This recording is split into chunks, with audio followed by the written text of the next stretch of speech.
So you can see historically a lot of holding companies would have been not paid attention to, would have very low PE ratios, and suddenly they'll boomerang and they'll go up. That's the time when investors have to be careful.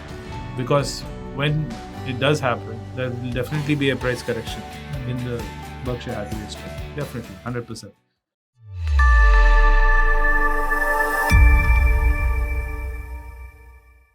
Hi everyone, welcome back to Berich Podcast. To all the investment enthusiasts who ask the questions regarding the share market and the investment related questions, we will answer as many questions as possible. I usually for a video I plan for 3 questions and get answer from Vinod sir.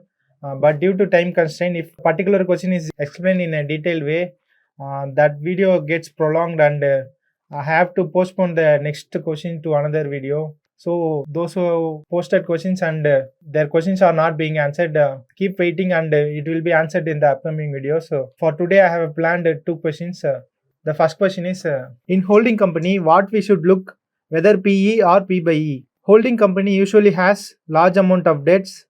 It affects Anand Sir rule, avoid high debt companies. So as a value investor, it's good to buy holding companies or not. Holding companies don't usually have debt. Holding companies are exactly what the name says. They hold shares of group companies. So let's say you create company A, B, C, D, E, F, and then you have Arun holding company. You'll own shares of A, B, C, D, E, F.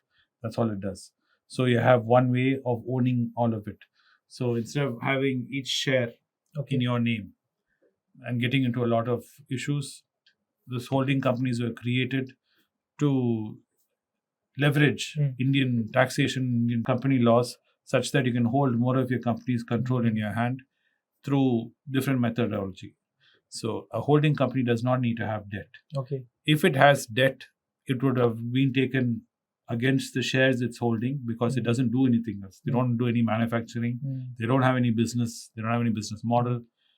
They receive a lot of dividends from these other companies which they own. So they can take a debt against the shares they own. And that debt would be to reinvest in these companies as a capital investment or some other project the owner of the holding company has. So if there is debt in the holding company, you should really investigate to see what is this debt, why has this debt been taken, what is the debt being used for, is it long term, is it short term, and you should really study the guy who owns the holding company because you're a small shareholder and you have to really see the track record of when this loan was taken and why this loan was taken.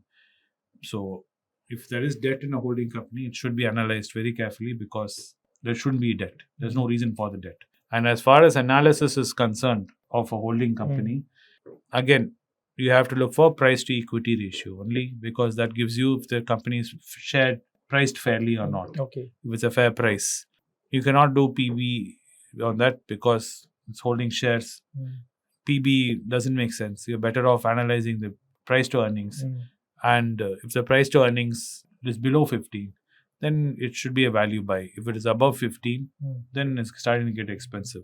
Usually holding companies will be ignored by the market, by FIIs and DIIs. Suddenly they'll come off interest to them and then they'll start piling onto it.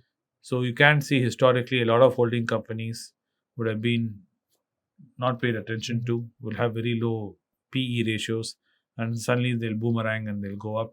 And same way they'll also correct like that. The reasons why is they come into fashion and then they leave fashion. Or they could be because of the shares they're inertly holding. You know, like when Tata and Sons news broke about them being forced into IPO, suddenly a lot of the group company, Tata companies which were owning shares of Tata and Sons, prices started going through the roof because shareholders felt they'll be getting a piece of the pie through this. So that could be a strategy. So you have to understand why the fluctuation is happening to understand. So is it makes sense holding a holding company as an investor? I do believe it makes sense. Warren Buffett's Berkshire Hathaway is nothing but a holding company. Berkshire Hathaway doesn't do any business. They're not doing any more textile. He's created a vessel for him to invest, buying all the other companies through Berkshire Hathaway and they own. So you buying the stock of Berkshire Hathaway, you own Apple, you own all the companies, all those Japanese companies invested into. You own a piece of all those Japanese companies.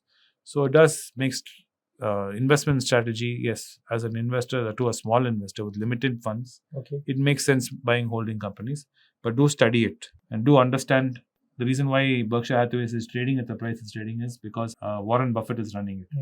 If some unknown guy is running it, you or me are running it, the price will immediately crash and become correct to its true value.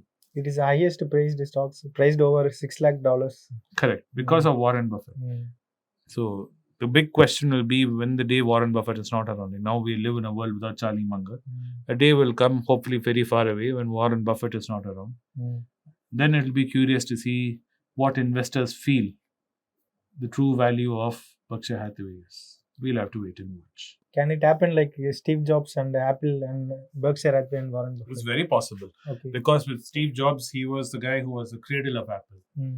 Now it's become more apparent how important he was to Apple.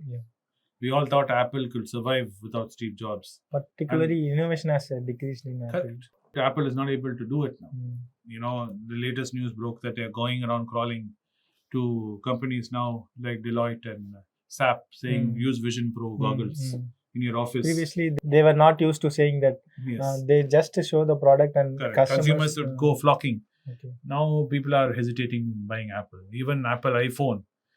There's no need to really go on one next generation to the next generation because iteration between iPhone 14 to 15, now 16 is going to come, is very marginal. Now they're hoping they'll be able to ride some AI boom with it. But AI boom seems to have fizzled even before Apple could get its act together. If you see the price correction in Nvidia stock and all the other AI-related stocks in the US and the beating tech stocks are taking, AI seems to have slowly losing its shine. So if that happens even before Apple comes out with the iPhone 16, begs the question, what is Apple doing? And this can happen with Berkshire Hathaway. Warren makes these strategic decisions of investing into a company and they're sitting in a lot of cash. So some new guy comes and takes over, now Warren will be there to look over him and, guide him and help him and all that. But a day will come, they will not be able to guide him. And then comes the question, what happens? That's the time when investors have to be careful. Because when it does happen, there will definitely be a price correction in the Berkshire Hathaway stock. Definitely, 100%. When Warren Buffett is not there. How far that happens, the price correction, and does it deserve the correction, you should study beforehand. Because just because the stock price falls, you should not swoop in and start buying it. Without clarity, knowing who's going to be running it, what is going to be happening, and what is the reason for this price correction. Many times, investors blindly buy things because a company was run very well. There's a very good guy running it and we think it's just crashing.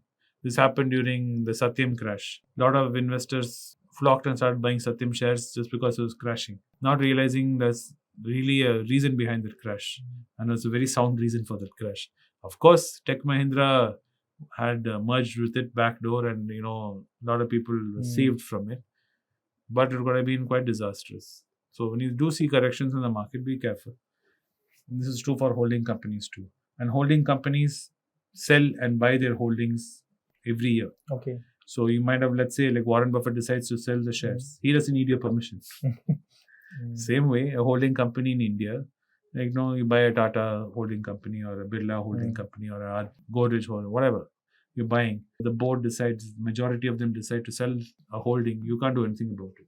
And very funnily enough, holding companies can be holding private companies also. So you're holding Arun company, which is a holding company. But all the companies you are held are private limited companies. So you understand, those companies which you're holding are not publicly traded. So they're all private companies. So you may not be able to see what's happening in that company. Correct, because you don't have the balance sheet. You don't get to see inside that black box. You're only holding the holding company. And you're a small shareholder in that holding company. And there you're only purviewed allowed to see. So it can get very convoluted and very complicated if you're not careful. So do be careful before you decide to invest in holding companies. And just because it's a Tata or a name like that, you cannot just take it blindly. And do analyze it through price to earnings to start with. First, if it only makes price to earnings sense, you can even think about analyzing any further. That's my advice as far as holding companies concerned. So this session might have helped with the person who has asked the question. Keep posting the comments and we'll answer them in the upcoming videos. So if you found this video informative and interesting, please like and share it with your friends and subscribe to this channel for more videos.